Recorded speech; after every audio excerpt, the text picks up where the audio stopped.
మినపప్పు వడ విత్ పల్లి chutney and tomato chutney. ఈ కాంబినేషన్ అస్సలు మిస్ అవ్వకండి. బయట హోటల్ స్టైల్ కాకుండా ఇంట్లో సులభంగా చేసే క్రిస్పీ మినపప్పు వడలు.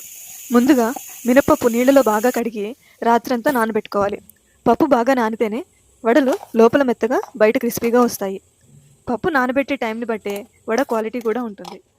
నానబెట్టిన పప్పు నీళ్లు పూర్తిగా వడకట్టి మిక్సీ జార్లో వేసుకోవాలి. గ్రైండ్ చేసేటప్పుడు నీళ్ళు అనేవి చాలా తక్కువగా యూస్ చేసుకోవాలి. ఒకవేళ మీరు నీళ్లు కనుక ఎక్కువ వేస్తే పిండి అనేది పలుచగా అయిపోతుంది. ఇలా గ్రైండ్ చేసిన వడ బ్యాటర్ని ఒక 10 నిమిషాలు ఫ్రిడ్జ్లో పెట్టుకోవాలి. 10 నిమిషాల తర్వాత బ్యాటర్ని బయటికి తీసి అందులో రుచికి సరిపడా ఉప్పు, కొద్దిగా జీలకర్ర వేసి బాగా కలపాలి. మనకి వడలు అనేది క్రిస్పీగా రావాలి అంటే ఇక్కడ ఒకే ఒక చిన్న ట్రిక్ ఉందండి. మనము ముందుగా గ్రైండ్ చేసుకున్న బ్యాటర్ని కొద్ది కొద్దిగా చేత్తో నీళ్లు తడుపుకుంటూ చాలా ఫ్లఫీగా వచ్చేలాగా మనము బ్యాటర్ని బాగా బీట్ చేసుకోవాలి. మనం ఎంత బాగా బీట్ చేసుకుంటే వడలు అనేవి అంత బాగుంటాయి.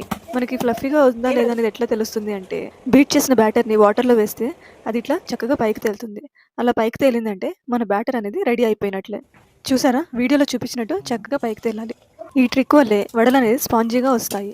ఈరోజు నేను వడలు ప్లెయిన్ వడలు చేస్తున్నానండి. మీకు కనుక నచ్చితే అందులో సన్నగా తరిగిన పచ్చిమిర్చి, ఉల్లిపాయ, అల్లము, మిరియాలు, కొత్తిమీర, ఇంకా పుదీనా ఇవన్నీ కూడా సన్నగా కట్ చేసి వేసుకొని చేసుకోవచ్చు. ఇంకా స్టవ్ మీద కడాయి పెట్టి నూనె వేసి నూనె బాగా వేడెక్కించుకోవాలి.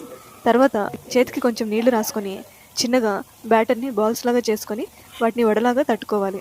మధ్యలో కొంచెం రంధ్రం చేసి నూనెలో నెమ్మదిగా వేయాలి. స్టవ్ అనేది మీడియం ఫ్లేమ్లో పెట్టుకొని వడలు నెమ్మదిగా వేయించుకోవాలి. రెండు వైపులా గోల్డెన్ బ్రౌన్ కలర్ వచ్చేంత వరకు తిరగేస్తూ వేయించుకోవాలి. ఈ రంగు వచ్చిందంటేనే వడ రెడీ. వడలు కనుక ఆయిల్ పీల్చింది అని అనిపిస్తే టిష్యూ పేపర్ మీద వేసి ఎక్సెస్ ఆయిల్ని తీసేయండి. నాకు ఆయిల్ అయితే ఏం పీల్చలేదండి. ఇందులో వంట సోడా కనుక వేస్తేనే ఆ టైంలో మీకు ఆయిల్ అనేది బాగా పీలుస్తుంది. మీరు కూడా వడలు ఇట్లనే చేసుకుంటారా, లేదు అంటే డిఫరెంట్గా ఏమైనా చేస్తారా? నాకు కామెంట్స్లో తెలియచేయండి.